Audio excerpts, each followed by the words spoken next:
Danes v Pomurskem dnevniku. Zmaga soboških odbojkarjev. Policija poziva k varni uporabi pirotehnike. Novoletni koncert. Mejni prehodi s Hrvaško bodo dvignili zapornice.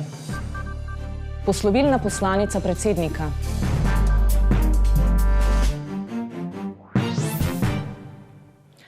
Spoštovane gledalke, cenjeni gledalci, lepo pozdravljeni. Marsikdo je pričakoval, da bo povratni dvoboj odbojkarskega četrtfinala Pokala Slovenije zgolj formalnost, a se je uštel.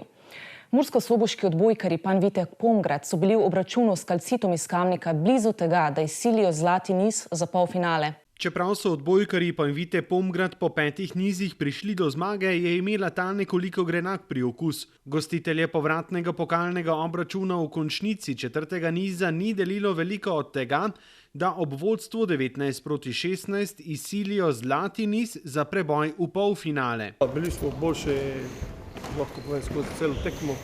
V 4. nizu pač pri našem vodstvu nismo izkoristili prednosti našega vodstva in na koncu odigrali neodločno v 4. setu in pol se nam je to na koncu zalomilo, da so oni dobili pač ta 4. set.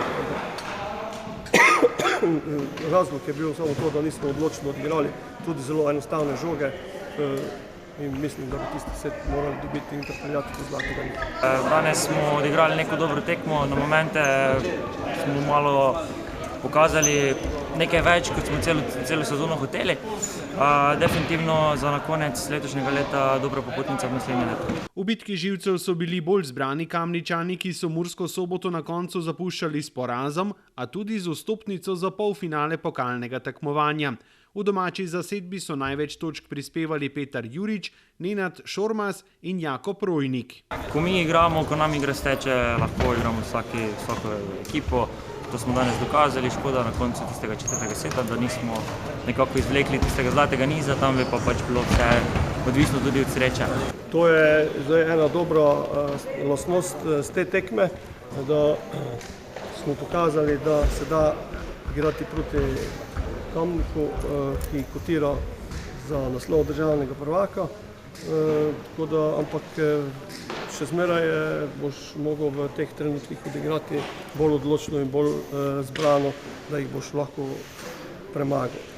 Tako da na tem moramo delati. Trener Panvite Pomgrada se je strinjal, da se lahko soboška ekipa dobro kosa tudi s Kamničani, ki mirijo proti naslovu prvakov. Nekdanji reprezentant ob tem poudarja, da bodo morali Sobočani za zmago na takšnih tekmah pokazati več odločnosti v ključnih trenutkih. Ja, mislim, da smo mi s prvim delom sezone lahko zadovoljni, stojimo čvrsto na 3. mestu.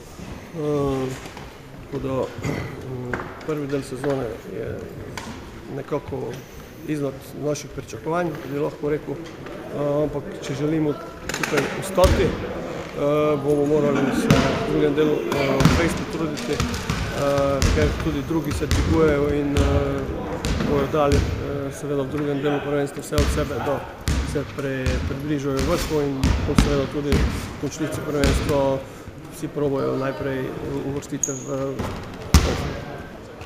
Definitivno igrati vsako tekmo na polno, premagati ekipe, ki so trenutno pod nami, ter proti Mariboru mislim, da bo tista tekma najbolj odločilna, kdo bo tretji, kdo bo četrti, tako da odigrati na polno ter se nadejati nekih novih zmag ter podobnih rezultatov. Sobočani bodo znova aktivni 11. januarja, ko bo v prekmurski prestolnici v sklopu 13. kroga državnega prvenstva gostoval kranjski Triglav. Slovenska policija izvaja preventivno akcijo Bodi zvezda, ne meči petard, s katero skuša vplivati na zmanjšano uporabo pirotehnike, obenem pa ozaveščati javnost o nevarnostih uporabe tovrstnih sredstev. V prostorih policijske uprave Murska Sobota je danes potekala novinarska konferenca, na kateri so bila med drugim predstavljena prizadevanja pomurskih policistov. Policisti si prizadevajo, da bi v prazničnem času, ki je pred nami, vplivali na zmanjšanje kršitev in telesnih poškodb, povezanih z nepremišljeno uporabo pirotehničnih sredstev. Na tokratni konferenci so spregovorili Dejan Bagari, Boštjan Sedonja, Milan Nemaš, Ana Marija Žnidarič in Branko Kulmanič. Vsak od njih pa je svojega gledišča in izkušenj opozoril na varno uporabo ter posledice neupoštevanja priporočil in navodil. Naše aktivnosti so se začele v začetku meseca decembra, še posebej pa bomo aktivnosti izvajali med božično-novoletnimi prazniki. Od leta 2018 na našem območju ne beležijo poškodb, ki bi bile posledica uporabe pirotehničnih izdelkov. V obdobju 2021-2022 so policisti Policijske uprave Murska Sobota prejeli 17 prijav glede uporabe pirotehnike, od tega pa je bila ugotovljena le ena kršitev zakona. Letos oktobra so na eni pomurskih srednjih šol 2 mladostnikoma zasegli 62 petard, zoper njiju pa so podali obdolžilni predlog. Ob tem policisti opozarjajo. Prinašanje pirotehničnih izdelkov v okolice ali na šole je prepovedano. Neprimerna uporaba pirotehničnih izdelkov je problem vseh, zato prosim starše, skrbnike, učitelje, vzgojitelje, da opozarjajo na nevarnosti in možne posledice. Ker je bilo v preteklem obdobju druženje okrnjeno, je bilo zmanjšano število poškodb. Tudi na našem območju niso beležili tistih hudih. Do ene takih je prišlo leta 2017-18, ko so zabeležili hujšo poškodbo očesa z raketo. Statistično se torej največ teh nesreč zgodi zadnje dni decembra in predvsem na prehodu starega leta v novo leto. Nekoč je bilo največ poškodovancev med najstniki, danes so tu ljudje stari od 20 do 30 let. Ta populacija, ki se največkrat poškoduje, je delovno aktivna populacija. Se pravi, to pomeni, da je zaradi teh poškodbe lahko trajno nastala invalidnost, ki preprosto preprečuje temu poškodovancu, da bi sploh lahko še opravljal to svoje delo. Najpogostejše so poškodbe prstov in rok, sledijo poškodbe oči, obraza, glave ter trupa in nog. Skrajni primer poškodbe je amputacija. Pirotehnika pa negativno vpliva tudi na živali. Opozorjeno je, da v tem obdobju živali ne puščamo samih, sprehode pa omejimo na jutra, ko pokanja ni. Če je žival v strahu, je priporočljivo, da je ne tolažimo preveč. Torej, v tem trenutku je boljše, da jo probamo nekako razvedriti, da vzamemo težo za stran, da se mogoče z njima malo pogovarjamo, malo podružimo, malo sprostimo. V tem času pa intervenirajo tudi gasilska društva, saj na račun pirotehnike kar nekaj požarov. Tukaj gre predvsem za požare manjših košev za smeti, večjih zabojnikov, kjer se ponavadi mečejo pirotehnična sredstva v neki zaprti prostor, da bi potem ti mladostniki ali objestneži s to pirotehniko dosegli večji pok. Vsi prisotni so pozvali, da okolikor se pirotehnika uporablja, naj bo uporaba res uvidevna ter v skladu z navodili. Včeraj je glasbena šola Gornja Radgona vse ljubitelje odlične glasbe počastila s tradicionalnim koncertom, na katerem so prisotne razveselili s pravimi prazničnimi melodijami. Glasbena šola Gornja Radgona je ponovno pripravila tradicionalni božično-novoletni koncert učencev glasbene šole, ki se odvija v včerajšnjih poznopopoldanskih urah. Dogodek je še enkrat več potrdil geslo učencev, da se zamujena priložnost ne vrača, vsaj ne do prihodnjega leta. Prisotna je nagovorila nova županja občine Gornja Radgona Urška Mavko Tuš. Vsi, ki smo tukaj, smo tako ponosni, da smo verjetno zrasli sedaj, ko smo to poslušali. Neizmerno smo lahko ponosni na vse naše učence in vsi vemo, da za tak nastop, za tak rezultat je potrebno delo. Poleg mnogih lepih besed, ki jih je namenil tako prisotnim kot svojim učencem, je ravnatelj glasbene šole Gornja Radgona prireditev zaokrožil z voščilom.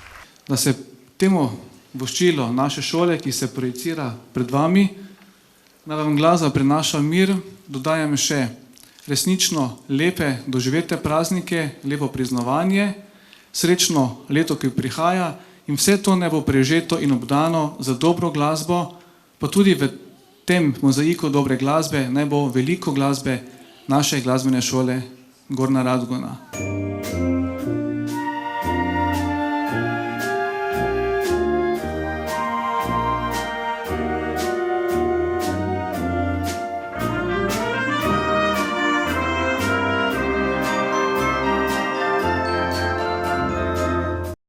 Iz sektorja mejne policije na upravi uniformirane policije so sporočili, Da bodo s 1. januarjem, ko bo Hrvaška uradno vstopila v šengensko območje, vsi mejni prehodi dvignili zapornice.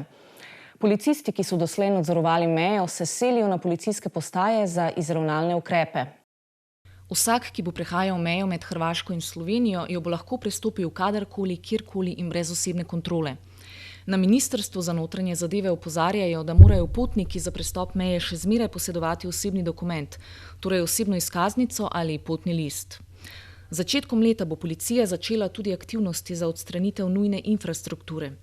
Dokler se te ne odstrani, pa bo upravljavec cest poskrbel, da bodo zapornice dvignjene z ustreznimi svetlobnimi označbami, na nadstreških mejnih prehodov pa bodo primerno označene tudi steze, na katerih se prehaja mejo. Približno 1400 policistov, ki so nadzorovali mejo, bo premeščenih na policijske postaje za izravnalne ukrepe, vendar bo večina teh še naprej delovala na obmejnem območju. Vsaka policijska uprava bo imela eno postajo za izravnalne ukrepe. Z začetkom leta prenehajo tudi z mešanimi patruljami policistov in pripadnikov Slovenske vojske, saj so na generalni policijski upravi ocenili, da sodelovanje ni več potrebno. Še naprej pa se bodo izvajale mešane patrulje s hrvaškimi policisti. Danes je Borut Pahor še zadnjič kot predsednik Republike Slovenije nagovoril državljane. Prisluhnimo, kaj je dejal. Drage Slovenke in Slovenci, spoštovane državljanke in državljani, zdaj vas še zadnjič kot vaš predsednik nagovarjam iz predsedniške palače. Vse je pripravljeno za jutrišnji prihod predsednice Republike, gospe Nataše Pirc Musar. Tudi po tej poti ji še enkrat želim uspešno delo v njeno in naše skupno zadovoljstvo. Zdaj, ko odhajam, čutim zadoščenje. Trudil sem se, da bi bil predsednik vseh vas, da bi nas povezoval in da bi skupaj naredili korak k pomiritvi in spravi. Trudil sem se, da bi okrepil ugled naše države v svetu in tam iskal in našel naše nove prijatelje. Spoštovani, bilo mi je v izjemno čast, da sem bil vaš predsednik. Zdaj, ko se naposled poslavljam od vas, vam želim vse najboljše. Srečno, Slovenija! Za konec še preverimo, kakšno vreme se nam obeta jutri. Danes smo imeli pretežno oblačen dan s temperaturami okrog stopinje nad ničlo. V Krajinskem parku Goričko smo opoldne namerili -2, v Radencih 0, Murski Soboti 2, medtem ko so bile v Lendavi 3 stopinje Celzija. Jutri bo na Primorskem in Notranjskem oblačno ter večinoma suho. Drugod bo deloma jasno in dopoldne po nižinah megleno. Čez dan se bo ponekod krepil jugozahodni veter. Najnižje jutranje temperature bodo od -3 do 2, na Primorskem od 4 do 8, najvišje dnevne od 7 do 12, v severni Sloveniji okoli 5 stopinj Celzija. Najnižje jutranje temperature bodo v severovzhodni Sloveniji, v Murski Soboti in Mariboru od -2 do 0, dnevne od 8 do 11 stopinj. V soboto in nedeljo se vreme ne bo kaj dosti spremenilo, razmeroma toplo bo. Temperature v naših krajih se bodo zjutraj gibale od 1 do 3, čez dan pa od 7 do 12 stopinj Celzija. Toliko za danes, več informacij o dogajanju v Pomurju pa najdete na naši spletni strani www.tvideja.si. Ostanite v naši družbi in nasvidenje do jutri.